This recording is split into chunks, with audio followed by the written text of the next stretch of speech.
Hello everyone. This is Mo of the Mo Sibyl podcast. For those joining us for the first time, welcome. And for those our followers, sorry, for our consistent listeners, welcome back. Today's episode is going to be a heavy one.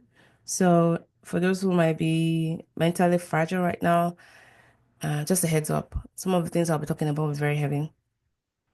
Um, you probably know why we're here today to talk about this very complex topic.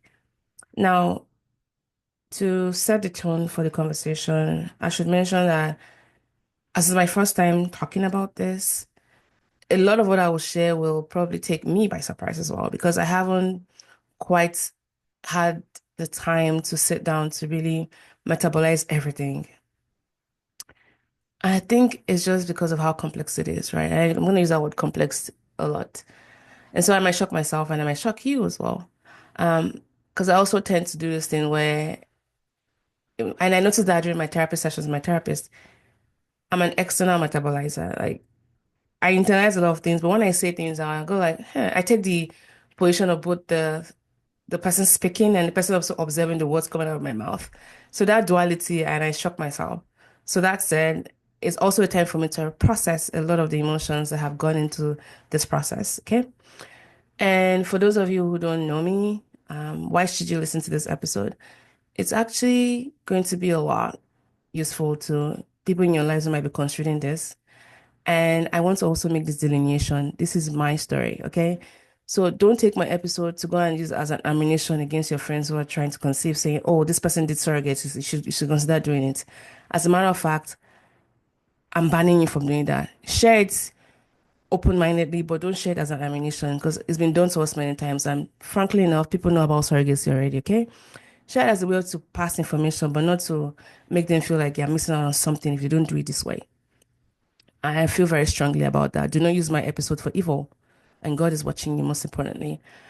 And then I should also say that because it's my story, the things that might work for me might not work for you. So if you're considering going down this path, please do it in a very safe way and also talk to your medical provider and, of course, your partner with it because these are really big, strong life decisions you're going to make and they can break relationships. I mean, it's quite heavy. All right. So this is a multiple podcast, right? I mentioned that already. We've been doing this podcast for the past 7 years. So if you're not familiar with the way I talk, we're very conversational. Even when talking about heavy things like this, we'll still, find ways to make it very conversational. I've shared a lot of episodes about my fertility journey, miscarriages, IVF failures, adoption, fostering. So go catch up on those episodes. And I'm making a note for my assistant to make sure they tag those in the show notes. So that way you can see where we're coming from. We just didn't jump on surrogacy. We've tried it all. So to those people that always say, have you tried this? Have you tried that? We've tried it all. So I'm a trained pharmacist. So let me drop some of my resume. I'm a trained pharmacist. I hold two doctoral degrees, one as a PharmD and one in PhD in pharmacy. So I come with receipts, okay? And I know what I'm talking about. I'm also married to a physician, right? He's not fresh out of medical school. He's been practicing now for a number of years. So, yes, and we did suffer from infertility. I can still say do suffer from infertility, but that has been resolved, by what I'm going to be talking about. And I'm dropping all this receipts. So for those that don't know us to really know what we're talking about. That said, I'm not giving medical advice. Far be it from me. I'm not even giving any form of advice. I do not believe in giving advice. I can share my story and you can pick whatever will be useful for you. So let's dive right into it. So my name is Mo. Born in Nigeria in the 80s and got married about 14 years ago. I kind of knew there was going to be my life around having kids was going to be a journey. I kind of knew, I always knew. So I was a child who would tell my mom I was going to adopt as a child. And of course, being Nigerian, she was like, God forbid, no, you have your own kids, you carry your own kids. And I always thought those are two mutually exclusive events. You can adopt and still carry your own kids. Well, anyways, I kind of knew it. Even when I was growing up in church, my heart was always drawn to those who were trying to conceive. Even as a child, I had a special love for those neighbors and aunties. And I remember when I was working in the pharmacies I work with, my senior colleagues, the ones who were trying to conceive, I just always had a special love for them. So I'd always known my journey around childbearing was going to be quite a journey, but I didn't know the scale of it. I just had a suspicion about it. And so fast forward to when we just got married. Before we got married, sorry, in 2009, this was 2 years before we got married. I underwent a procedure. Before then, I never underwent any surgery. As a matter of fact, I remember always filling in forms when they ask you about a surgical history. I'll be like, never had any. And from 2009 to 2023, that was the most recent surgery. I can't even count. I think I've exhausted numbers of fingers on my hands.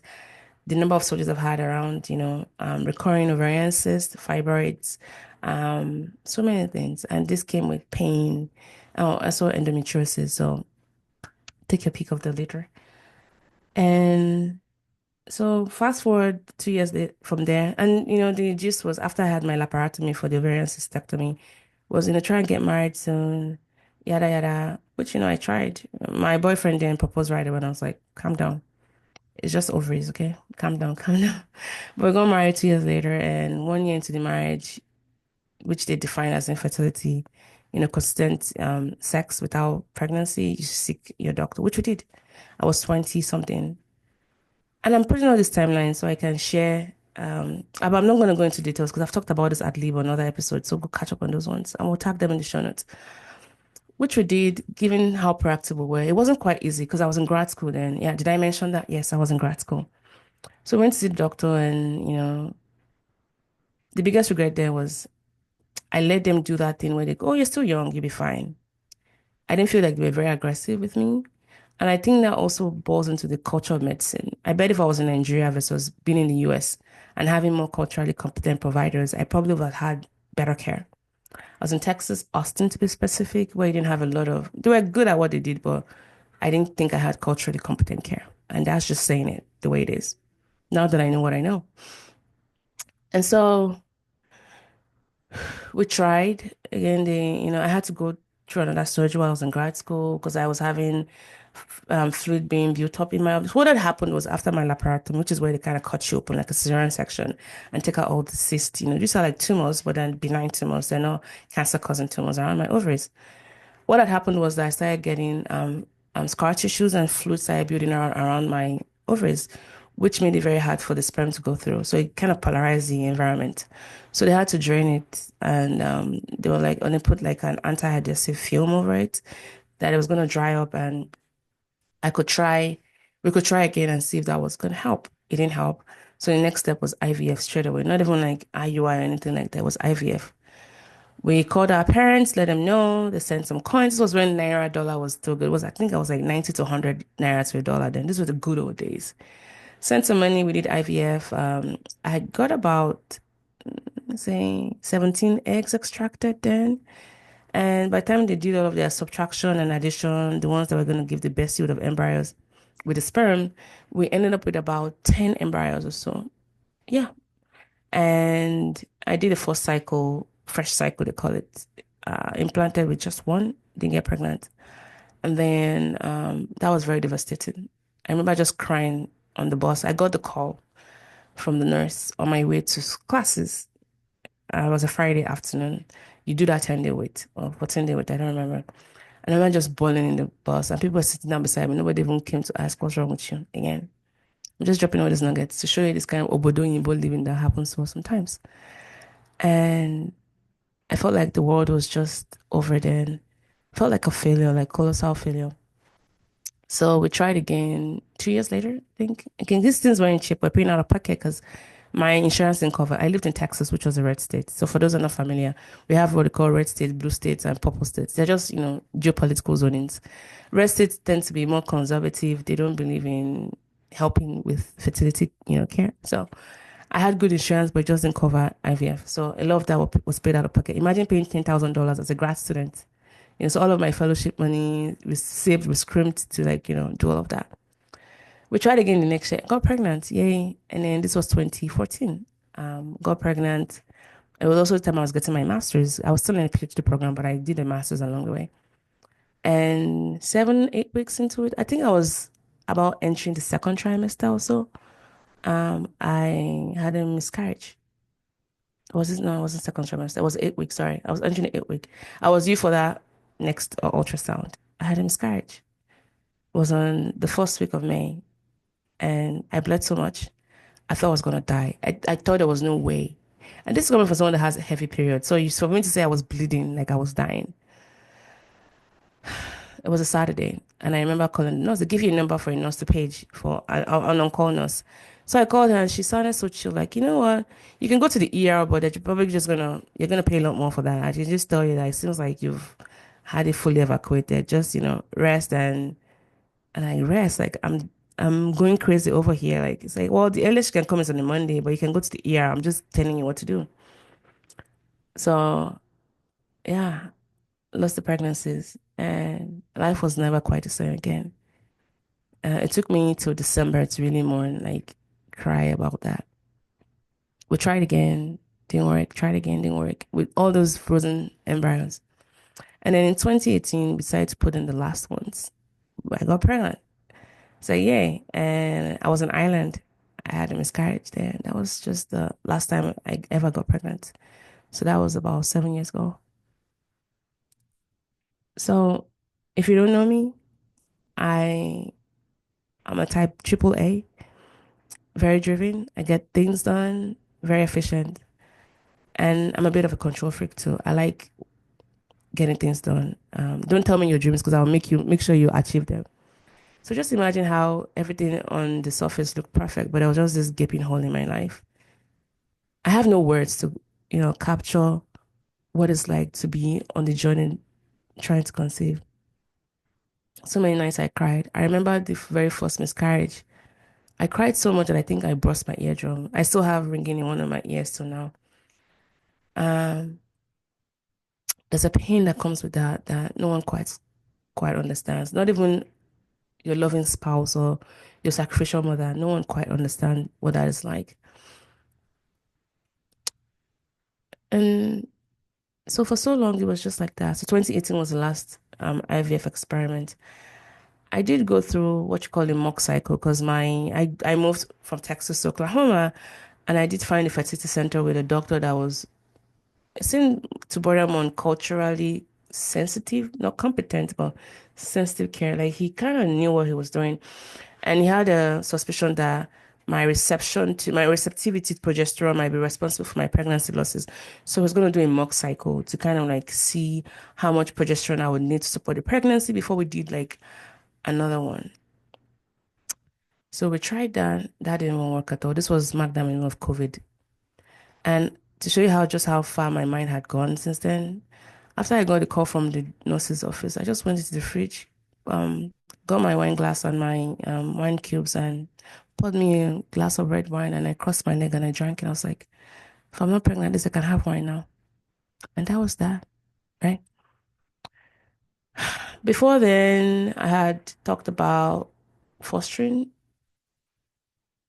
slash adopting, and my husband wasn't into it. And I didn't want to force that. But fast forward 4 years into that, he said, okay, let's begin that process again. So we began fostering and we fostered about a couple of kids, but eventually we were able to adopt one of them, who's our first child now, Ariifeoluwa, Sibyl, one of the loves of my life. And adoption is different. It's still grief in a way, but the ability to love somebody that you weren't programmed to love biologically really, really, you know, stumbled me in a way because I didn't think that was going to be feasible for me. But that was my very first path to motherhood. And it was okay for me, it was okay for me. But for one reason or the other, my husband still wanted to, try. So, which also brings me to this very first episode in this series. So, welcome to Surrogate. And I put all of that preamble to really build the intuition behind the story. Sùúrùgate, which is a special series where I take you through our journey of surrogacy as a Nigerian-born American. Surrogacy is a topic that I think is wrapped in layers of cultural, legal, and emotional complexity. And for many of us in African communities, it's not often discussed openly. But that's about to change. In this five-part series, I'll be sharing my first-hand experience, the highs and lows, and the lessons learned along the way. You'll be hearing from a lot of experts, the legal, the medical side of things.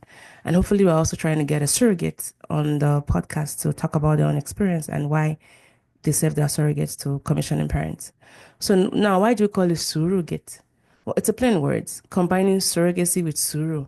Suru is Yoruba word for patience, and let me tell you, this journey required a lot of it. Oodles and oodles of patience, waiting, trusting the process, dealing with the unexpected challenges, and holding on to hope. So Surrogate is not a story about surrogacy. It's not just a story about surrogacy. It's about endurance. It's about faith and navigating the pathway to parenthood in a way many people don't talk about. So in today's episode, the very first of this series, I'll take you back to where it all started. The decision. Why did we choose surrogacy? Why did we decide to go back to Nigeria for it? And what were the expectations versus reality? It's a deeply personal episode, and I hope that by sharing my story, it opens up a much needed conversation around surrogacy in African and diasporan communities. So let's get into it. So I've talked to you about just our IVF journey, adoption, fostering.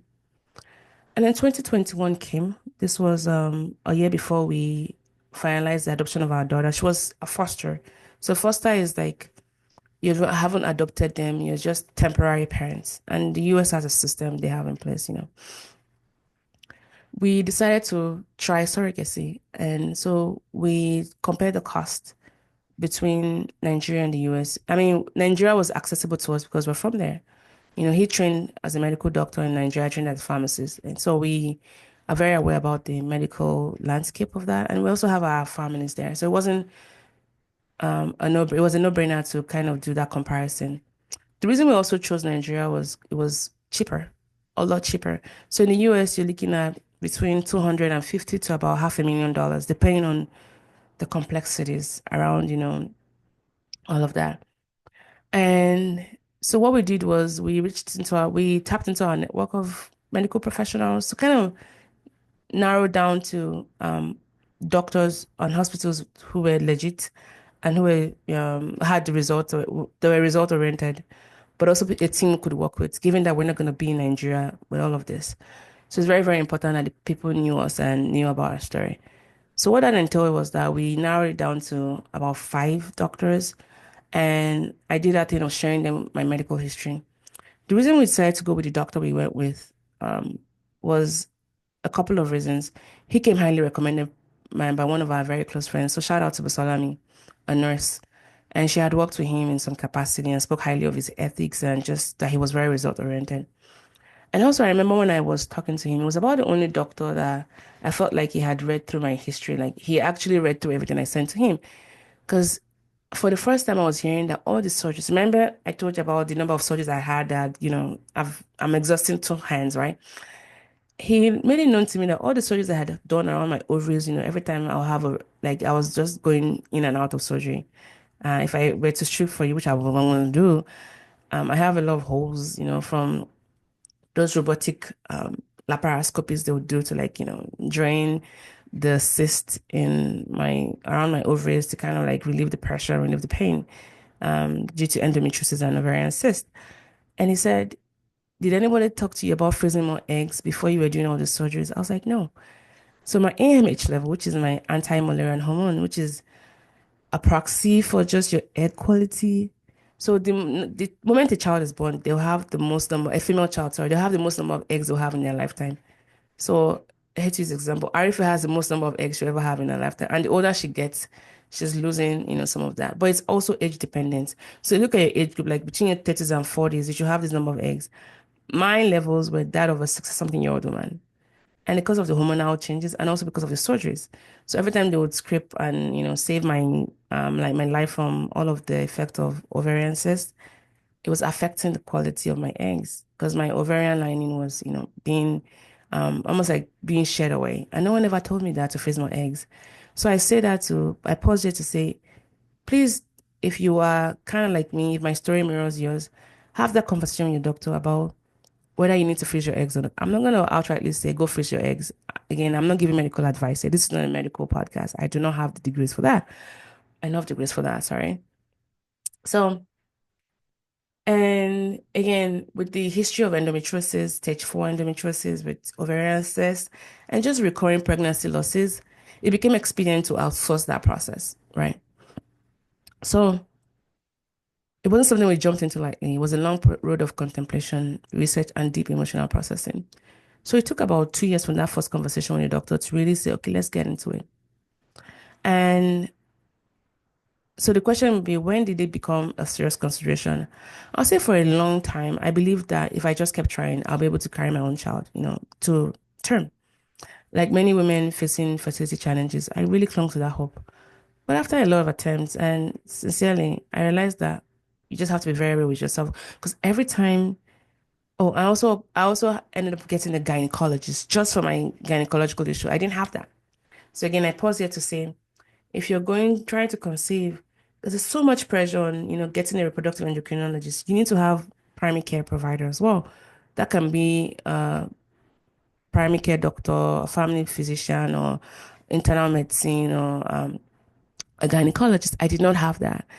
My gynecologist let it known to me that you have to choose one at a time because everything you're doing so I will have flares from endometriosis.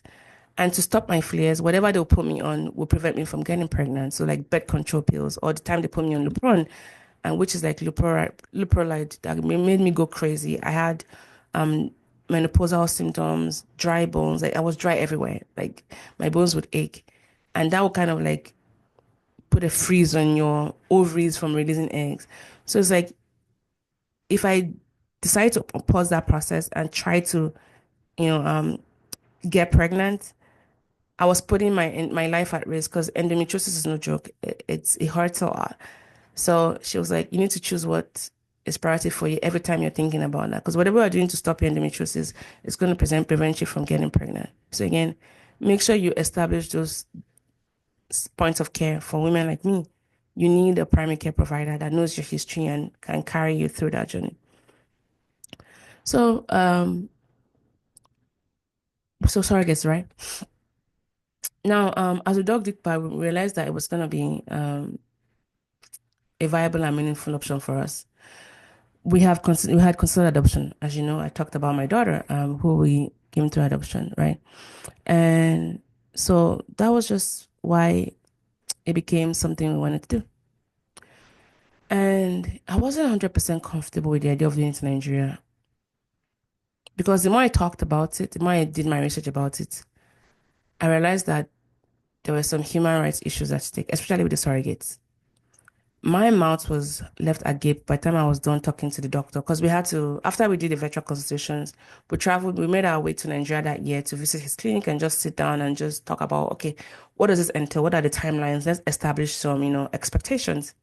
And he was very frank with me. He said, let me be very, very frank with you.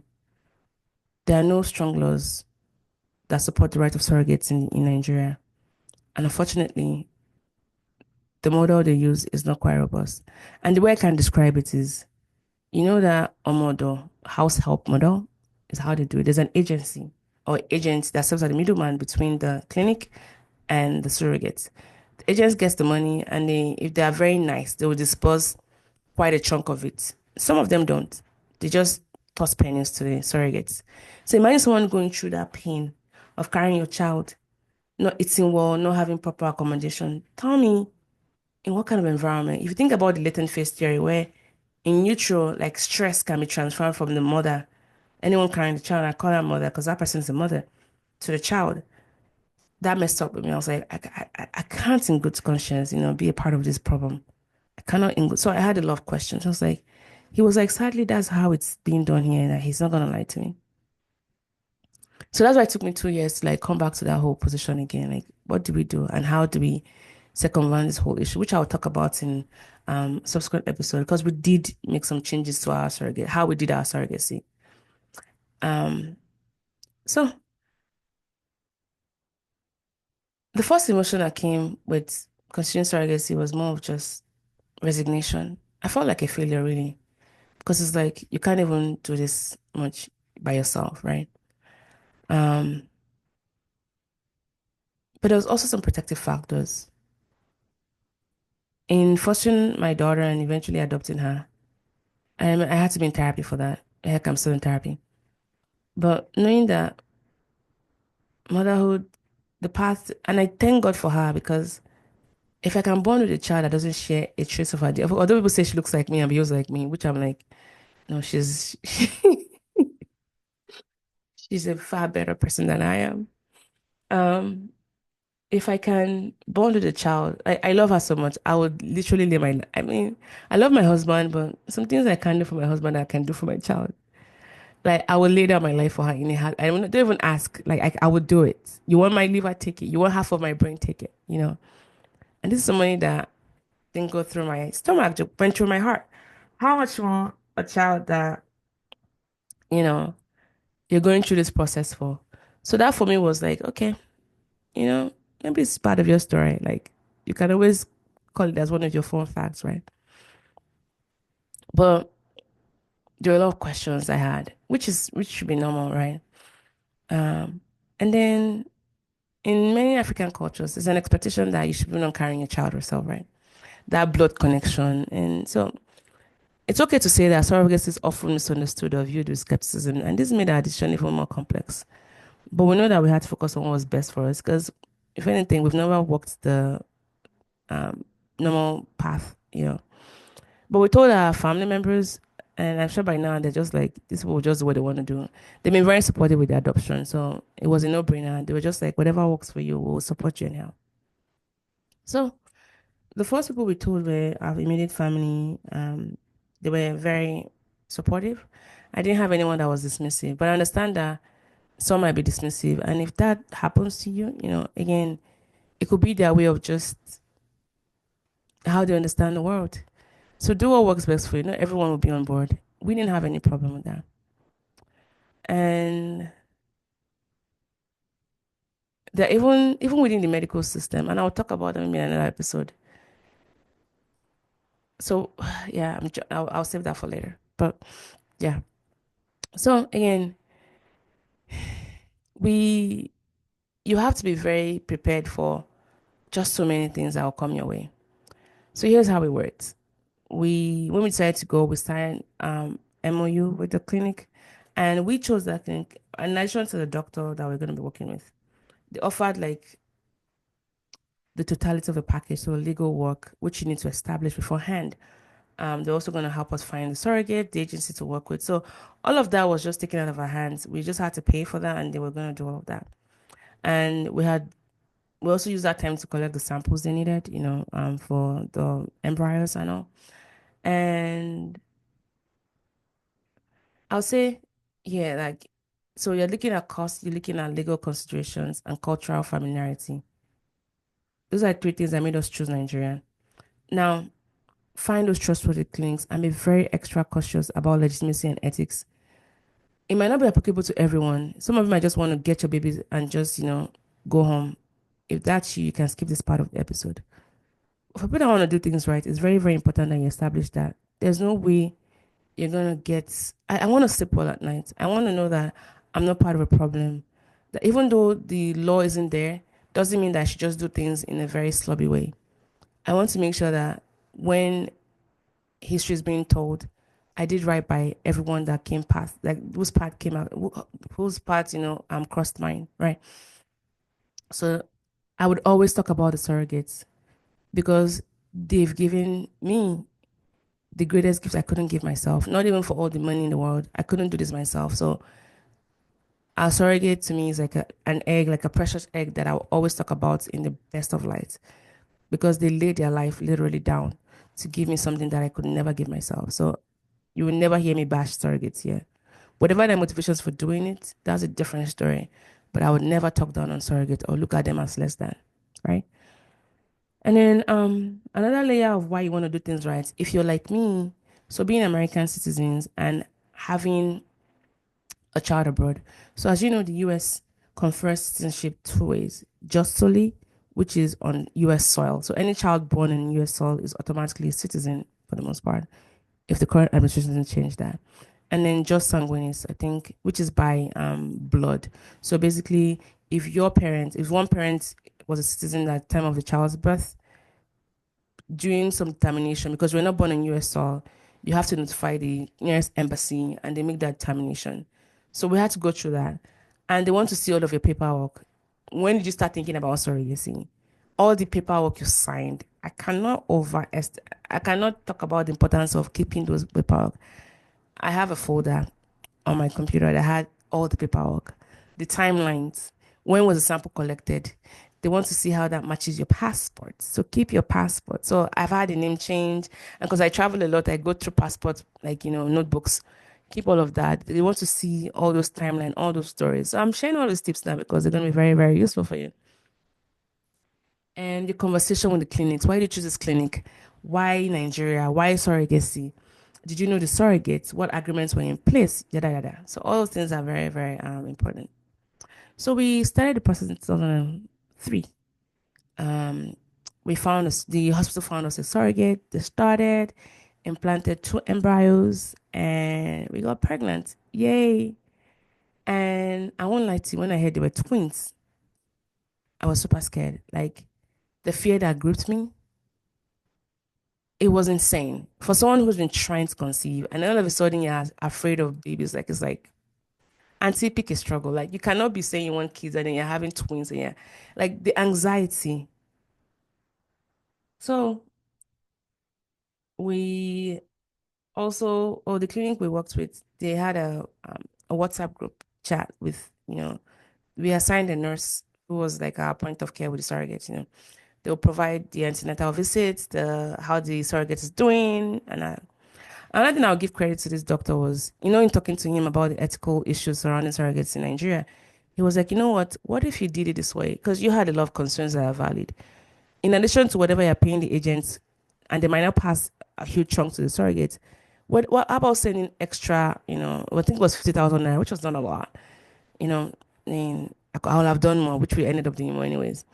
And that money goes directly to the surrogates. We won't pay them directly, but would, get them full stuff, making sure that, they were doing very well. And my nurse can help you with that. I was like, yeah, that's fine. So we did that. And so I remember one morning I woke up around 3 a.m. This was sometime in August. And this was like 14 weeks into the pregnancy. So, she was doing quite well. And I was like, you know what, let me just download this baby center app. Let me get involved. So this is another way you can prepare yourself. Given that I was yet to like, never went through the whole range of pregnancy symptoms and all that. The farthest I ever made it was at 8 weeks. So 14 weeks, I was like, oh, pretty far gone. This is good. This is good. We're almost there, almost at the halfway mark, right? Almost. Let me download the baby center app and see what it's like. It tells you, oh, your baby is the shape of a cantaloupe or whatever fruit they're using. I kid you not, that very day, I woke up around 3 a.m., which is unusual for me. And by the time I woke up, like I downloaded the app, I read through it, I was like, okay, okay, okay.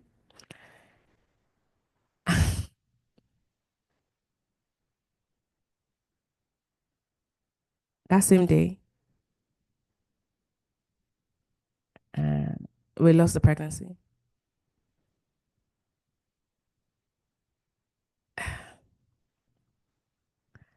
I thought I had, I thought there was no other way to like mourn or grieve, be in grief. I can't put into words how painful that experience was. It was so compounded. So what had happened was, and I'm being open about this because there's so many lessons to learn, and I don't want you doing yours and going through the same thing and knowing that you could have learned, earlier on. It's a costly mistake that should never have happened. So because our contact with the surrogate was through the nurse, you know, who was just doing it for us, but that wasn't their duty because by the time you're done with the surrogate is pregnant, they are transferred out to an antenatal clinic, which is separate from the fertility clinic, right? Because to do fertility services and antenatal services, like it's a whole lot. Not many clinics can handle that. So they had, transitioned out to this hospital in Ogudu, Nigeria, Lagos, and Ojodo or wherever. I think Ojodo, Ogudu maybe. Sorry, Ogudu. And they were supposed to go in for that scan like a week before or so. They got that sonographer wasn't around. Sonographer wasn't around, and so she was told to go and then she should come back again. So between that time and when they finally went back, something had happened that wasn't cut, and we lost. So it was fetus A and B. So they could only see, they could confirm that fetus, was it B? One of them had passed away. And I laugh now, but it's just like a trauma response. And so it was almost like, okay, if his one is gone, at least we have the second one. It was like a cruel joke. And then they were like, so they were doing the HSG, which is the urine test that has the hormone, HSG, pregnancy hormone. And with twins, it's accelerated. Like you go from 300 to like 30,000, like within a month or so. The value was just going down and down. But it hadn't gone to the point where you could say there was no pregnancy. There was still some little bit of hope. Anyways, lots of pregnancies. So remember, it was also that same day I downloaded that baby center app, right? Because I refused to be part of the process. Not like I refused to be part of sorry. I was in more like I was in it for a client. That's how I really tend to do things that I go into like auto mode because I get things done, right? So I don't take it like this is something I'm doing for myself. I'm just doing it for somebody that I care about. But it was my first time being involved in the process because I downloaded that app to follow along with the surrogate and see what it's like. Oh, these are symptoms. Oh, the baby's head is forming, the lungs, all the kind of stuff. And I was like, the same day, are you kidding me? Like, did I jinx it? Did I jinx it? And of course, the devil wants to play a lot of tricks on you. And I just thought, yeah, I brought my bad juju into this and I jinxed it.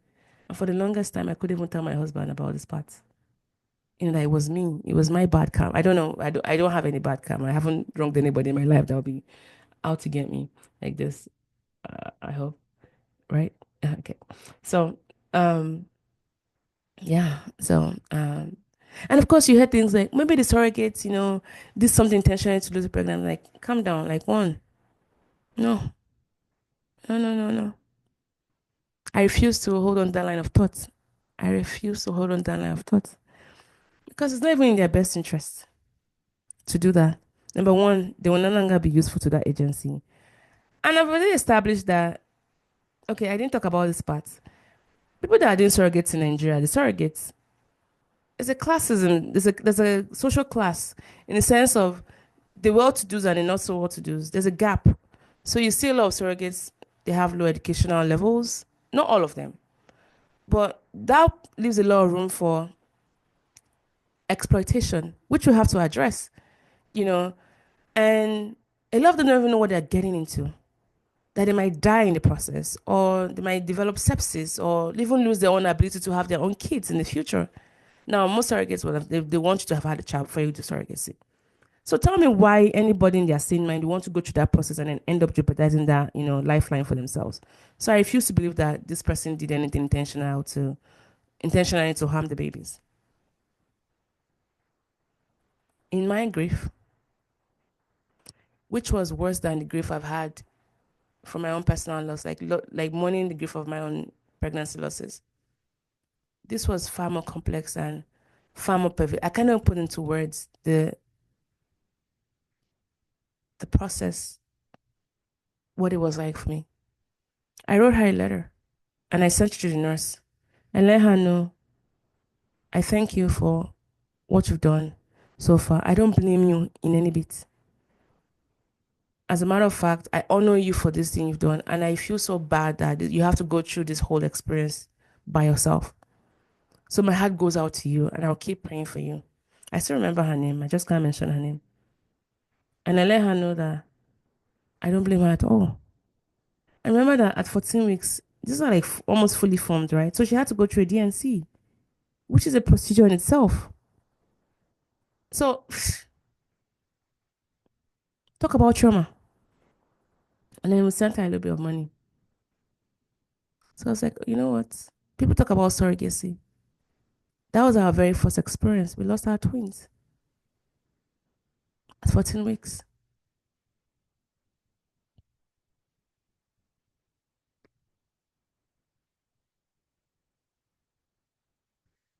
January 2024, scientists were to experiment again. And this time around, the clinic, oh, they were very sorry. And for me to say I wanted to use them again, this same antenatal clinic, we ended up using them again.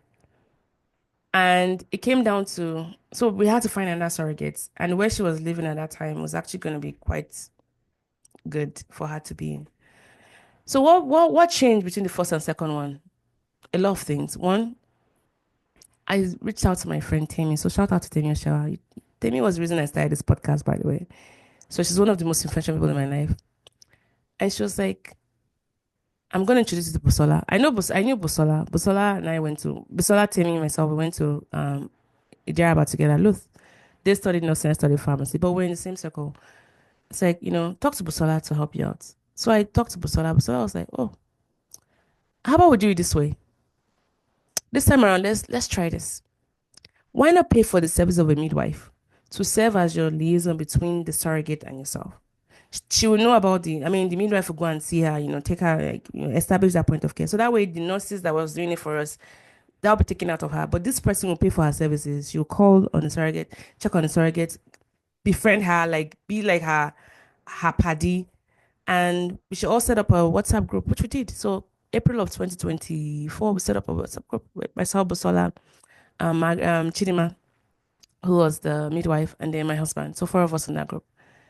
And Busola, me, what a sweet, sweet soul.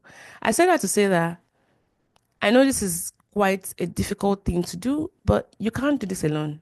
You need to cry out for help. You cannot do this alone. I don't know who you are. I don't care how much money you have. You cannot do this alone. It took speaking out about what I was going through for me to find kind of help. And I get things done.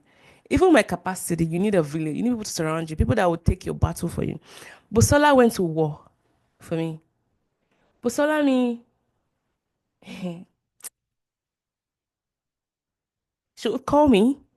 How are you doing mentally? Tell me, what's going on in your head? What are you thinking about this process? I mean, the question she would ask me, it was as if I should be asking myself those questions, but I couldn't ask myself because I was so much in grief and the fear that had gripped me from all my past experiences and this one that didn't work out.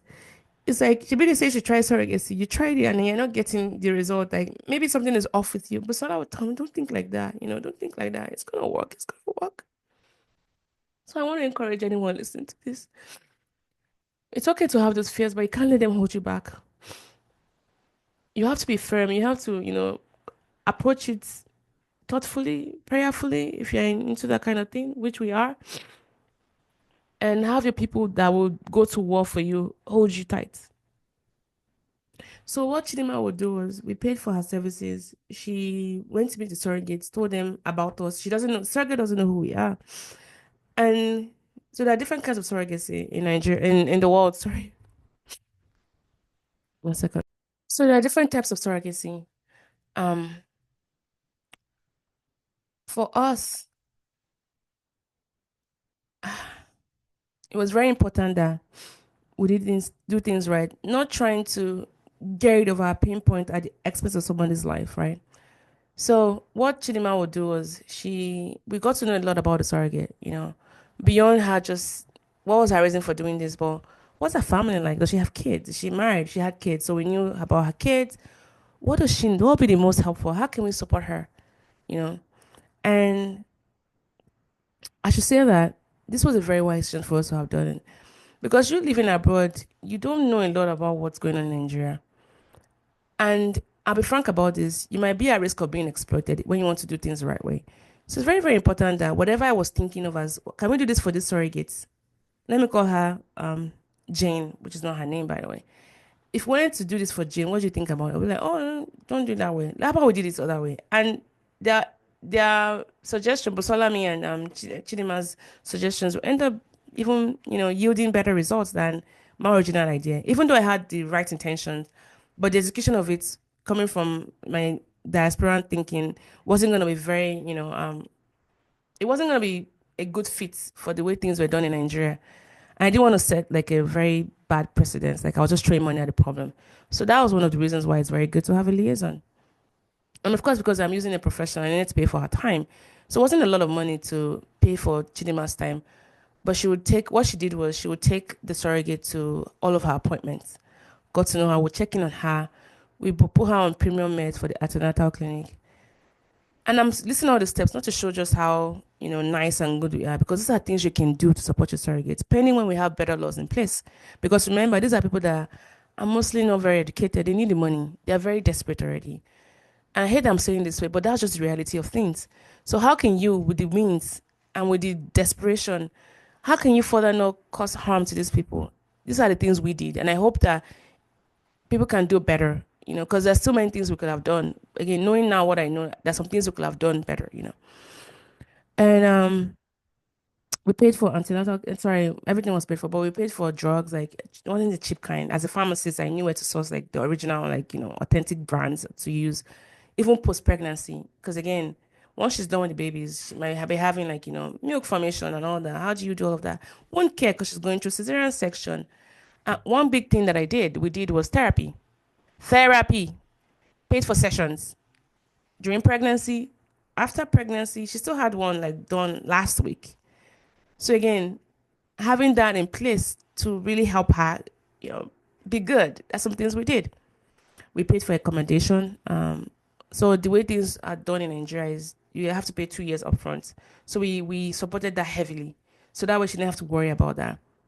Um, we also wanted her to be financially independent. So that way she wouldn't see surrogacy as something she has to keep on doing.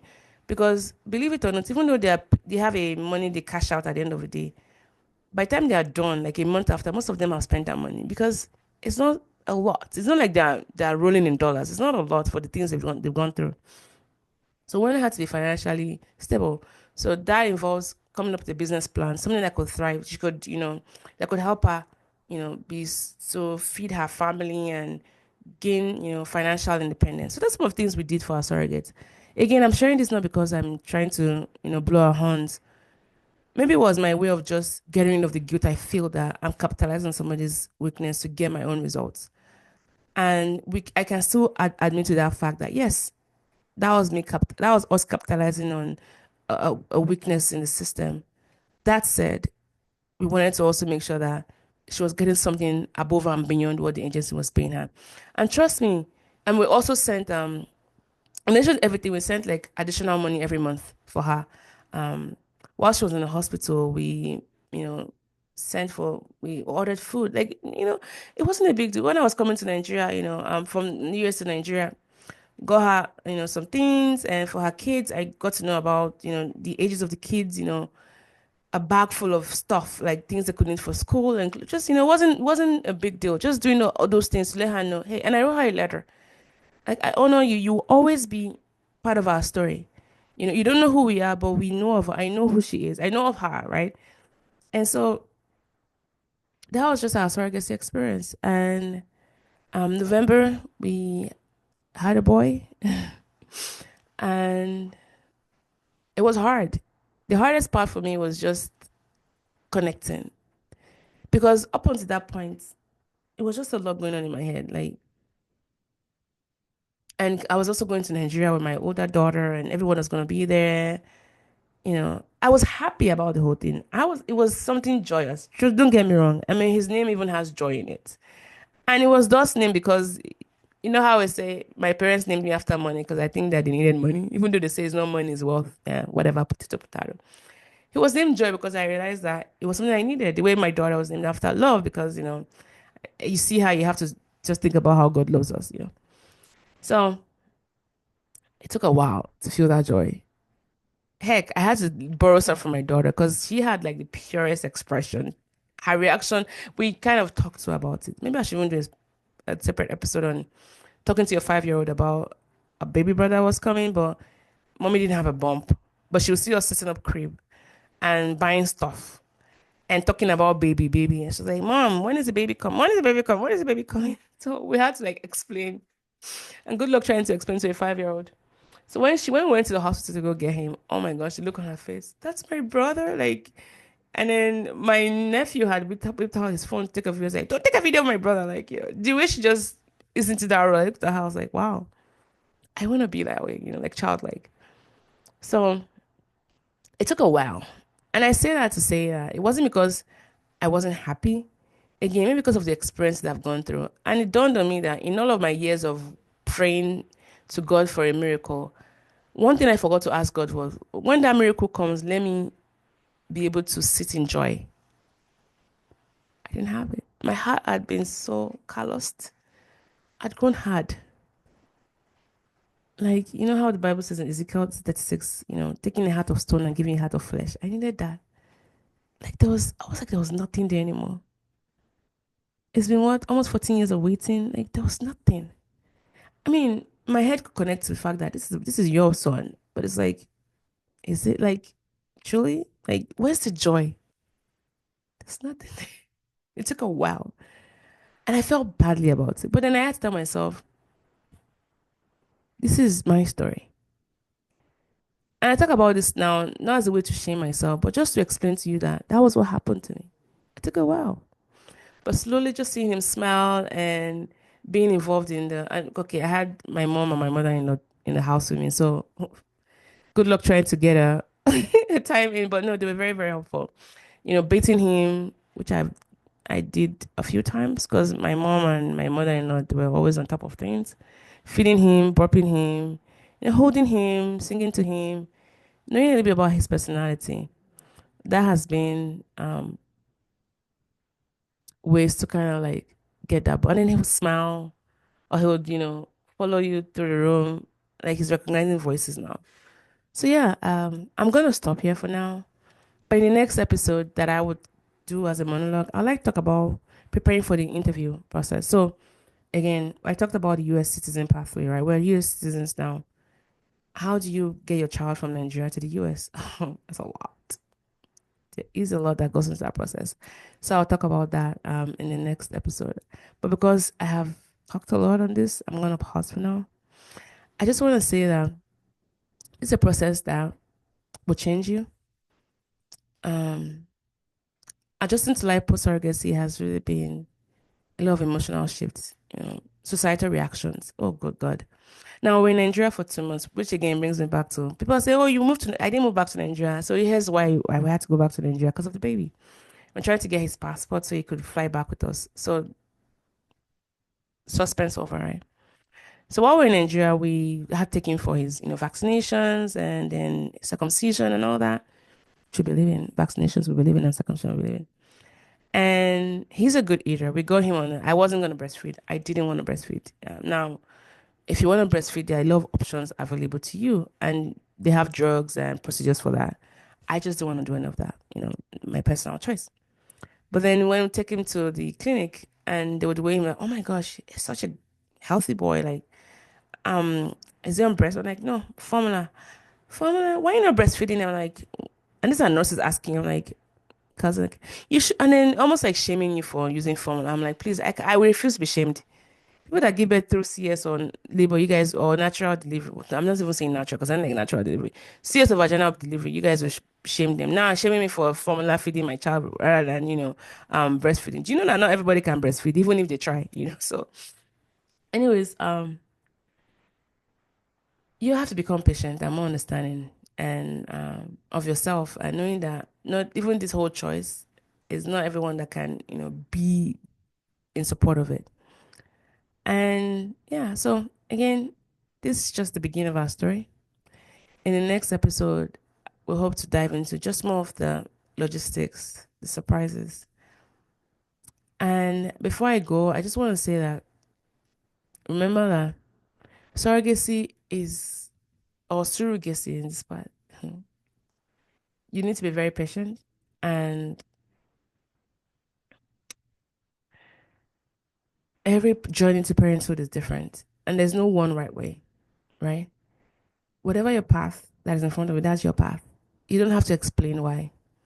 But I strongly believe that there's always grace available to us once you accepted that this is my journey. And so that's my prayer for you listening. Now, if there are other things you'd like for me to talk about in particular, please let me know in the comment section. But I hope to see you in the next episode. Till then, please be safe and take care of yourselves. And for those joining us for the first time, I hope this was worth your time. Bye.